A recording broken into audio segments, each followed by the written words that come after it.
Hey guys, welcome to MM academy. मैं हूं शशांक लखेरा और आपने थंबनेल में पढ़ लिया होगा महाराष्ट्र सरकार का शक्ति कानून, शक्ति act of Maharashtra government. Now आज से करीब 1 साल पहले जब मैं यूट्यूब पे आया था, जब मैंने अपने इनिशियली वीडियो बनाना शुरू किया था, तब मैंने एक वीडियो बनाया था शक्ति एक्ट पे कि महाराष्ट्र सरकार जो है नया बिल लाने वाली है सेक्सुअल क्राइम्स को लेके। और उस समय महाराष्ट्र सरकार ने उस बिल को लाया भी। उसके बाद जो लेजिस्लेटिव असेंबली है उसमें इस बिल को लाया गया और हाल ही में जो लेजिस्लेटिव काउंसिल है महाराष्ट्र सरकार का, उसने इस बिल को अप्रूव कर दिया है। तो मतलब महाराष्ट्र की सरकार ने इस बिल को पास किया है। लेकिन जहां एक तरफ लोग अप्रिशिएट कर रहे हैं इस बिल को लेके कि अब रेपिस्ट को जो है फांसी होगी, बहुत सारे लोगों ने यहाँ पे अपोज भी किया है महाराष्ट्र सरकार का। बहुत सारे जो लॉयर्स हैं, जो चाइल्ड राइट्स वुमेन ग्रुप हैं, वो यहाँ पे अपोज कर रहे हैं चीफ मिनिस्टर को। इनफैक्ट उन्होंने लिखा भी है चीफ मिनिस्टर को कि आपने जो ये कानून लाया है उसकी वजह से आपको पता है कितने लोगों की लाइफ डेंजर में आ जाएगी। अब आप यहाँ पे बोल सकते हो कि सर लाइफ डेंजर में कैसे आएगी। इस पॉइंट पे हम इस वीडियो के अंत में बात करेंगे, लेकिन सबसे पहले मैं ये चाहता हूं कि आप ये समझ लो कि ये एक्ट को लाया क्यों है। देखो सिंपली, आज से करीब 9 साल पहले जब मैं कॉलेज में पढ़ा करता था, 2012 में जब मैं अपनी इंजीनियरिंग कंप्लीट कर रहा था, उस समय की बात है। दिल्ली में एक गैंग रेप हुआ था और मर्डर भी हुआ था। 16 दिसंबर 2012 को दिल्ली में एक केस हुआ जिसमें एक लड़की को मारा गया, टॉर्चर किया गया, उसका गैंग रेप किया गया। और उस समय पूरी इंडिया का जो सर है वो शर्म से झुक गया था। और अभी प्रेजेंटली जब मैं इस वीडियो को रिकॉर्ड कर रहा हूं तो मुझे बहुत अच्छे से याद आ रहा है वो समय 2012 का, जब मैं खुद कैंडल ब्लो करने गया था। और इसके बाद लेकिन इसके बाद भारत सरकार ने बहुत सारे स्टेप्स लिए। निर्भया फंड को डेवलप किया, निर्भया डिपार्टमेंट बनाया वुमेन्स के लिए, और 6 नए फास्ट कोर्ट्स जो हैं उनको क्रिएट किए जिससे रेप केस की जो हियरिंग है वो जल्दी से हो जाए। और मेनली इस केस के जो आरोपी थे उनको फांसी हो गई थी 2020 में। 6 लोग थे, उनमें से 4 को फांसी हो गई थी और 2 को लाइफ इम्प्रिजनमेंट हो गया था। लेकिन ये चीज यहाँ रुकी नहीं। 2013 में भी हैदराबाद में एक सेम केस हमको देखने को मिला। इसके बाद आंध्र प्रदेश की सरकार ने तुरंत एक कानून को पास किया जिसको कहा गया दिशा एक्ट। और अब फाइनली महाराष्ट्र सरकार ने अप्रूव कर दिया है शक्ति एक्ट को, जो डेथ पेनाल्टी देगा रेप के लिए। नाउ फर्स्ट ऑफ ऑल मैं चाहता हूं कि आप एक बार दिशा एक्ट को समझ लो कि दिशा एक्ट आंध्र प्रदेश का था क्या।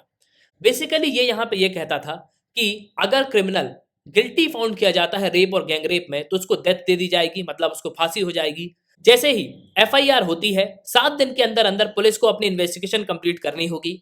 लोअर कोर्ट को 14 दिन के अंदर जो है ट्रायल फिनिश करना होगा। और जो स्पेशल कोर्ट्स हैं उनको यहाँ पे डेवलप किया जाएगा जो कि वुमेन्स और चिल्ड्रन के अगेंस्ट में होने वाले क्राइम्स जो हैं उनसे यहाँ पे डील करें। और जो स्पेशल कोर्ट्स हैं उनको यहाँ पे डेवलप किया जाएगा। मान लो कोई भी केस वुमेन और चिल्ड्रन के अगेंस्ट में होता है तो ये जो स्पेशल कोर्ट्स हैं वुमेन और चिल्ड्रन के केस जो हैं उनको यहाँ पे डील करेंगे। अब ये बात तो हो गई दिशा एक्ट की, लेकिन अगर हम बात करें इंडियन पीनल कोड की तो इंडियन पीनल कोड जो है वो यहाँ पे ये बोलता है कि सेक्शन 376A 2 महीने के अंदर अंदर जो है, जैसे ही चार्जशीट यहाँ पे फाइल होगी तो 2 महीने के अंदर पूरी इंक्वायरी जो है यहाँ पे कंप्लीट हो जाना चाहिए। लेकिन दिशा एक्ट यहाँ पे ये बोलता है कि 14 दिन के अंदर पूरा ट्रायल खत्म हो जाना चाहिए। अगर कोई अपराधी रेप करता है और विक्टिम कोमा में चला जाता है तो उसको लाइफ टाइम की जो है यहाँ पे सजा हो जाएगी। इसके अलावा जो 376D सेक्शन है वो यहाँ पे ये बोलता है कि कोई भी रेप करता है तो उसको मिनिमम 20 साल की सजा होगी। इसके अलावा जो सेक्शन 376E है वो यहाँ पे ये बोलता है कि जो रिपीट ऑफेंडर्स हैं, मतलब जो बार बार यहाँ पे इसी तरीके के क्राइम कर रहे हैं, उनको होगी कैपिटल पनिशमेंट, मतलब उनको होगी फांसी की सजा। लेकिन जो दिशा एक्ट है वो यहाँ ये बोलता है कि अगर आप एक बार भी इस तरीके के क्राइम करते हो तो सीधे आपको जो डेथ पेनाल्टी है वो यहाँ पे दे दी जाएगी। तो सिंपली ये डिफरेंस था इंडियन पीनल कोड, मतलब जो पहले का कानून था और अब जो रेप को लेके नया कानून बनाया है आंध्र प्रदेश की सरकार ने उसमें। नाउ अब अगर हम बात करें महाराष्ट्र के कानून की तो रिसेंटली जो असेंबली है उन्होंने कुछ चेंजेस करे हैं जो कि रेप और गैंग रेप से जो है यहाँ पे डील करते हैं। इसके अलावा एसिड अटैक होते हैं, जो सेक्सुअल हरेसमेंट होते हैं। इंडियन पीनल कोड के अंडर में अगर आप देखोगे तो इस तरीके के प्रोविजन थे कि वहां पे कैपिटल पनिशमेंट जो है नहीं थी।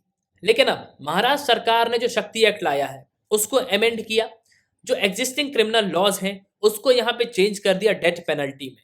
सिंपली पहले ये होता था कि जो बार बार इस तरीके के क्राइम कर रहा है उसको कैपिटल पनिशमेंट दे दी जाती थी। लेकिन इस एक्ट में, शक्ति एक्ट में, जो फाइन्स हैं उनको यहाँ पे इंक्रीज किया गया, पनिशमेंट को भी जो है यहाँ पे इंक्रीज कर दिया गया। अगर वुमेन्स और माइनर्स के अगेंस्ट में कोई भी सेक्सुअल वायलेंस होता है तो फाइन्स और पनिशमेंट को जो है यहाँ पे इंक्रीज कर दिया गया है।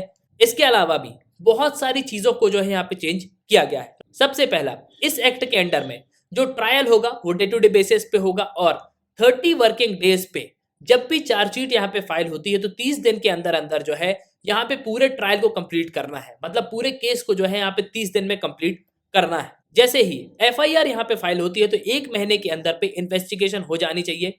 इसके अलावा अगर मान लो इन्वेस्टिगेशन नहीं हो पा रही है, कुछ ज्यादा समय लग रहा है, तो जो इंस्पेक्टर जनरल ऑफ पुलिस है या कमिश्नर ऑफ पुलिस है तो वो 1 महीने का और एक्सटेंशन जो है यहाँ पे प्रोवाइड करेगा, लेकिन उसके लिए स्पेसिफिक रीजन जो है यहाँ पे राइटिंग में लिख के देना होगा कि इस रीजन की वजह से जो है समय लग रहा है इन्वेस्टिगेशन में, तभी जो इंस्पेक्टर जनरल ऑफ पुलिस और कमिश्नर ऑफ पुलिस है वो यहाँ पे 1 महीने का समय और दे पाएंगे। इसके अलावा अगर कोई अपराधी एसिड अटैक को यहाँ पे परफॉर्म करता है तो सेक्शन 326 के अंडर में अब जो पनिशमेंट है मिनिमम 15 साल की होगी। मतलब कोई भी आरोपी एसिड अटैक को यहाँ पे परफॉर्म करता है, कोई भी अपराधी एसिड अटैक करता है तो उसको मिनिमम 15 साल की सजा होगी।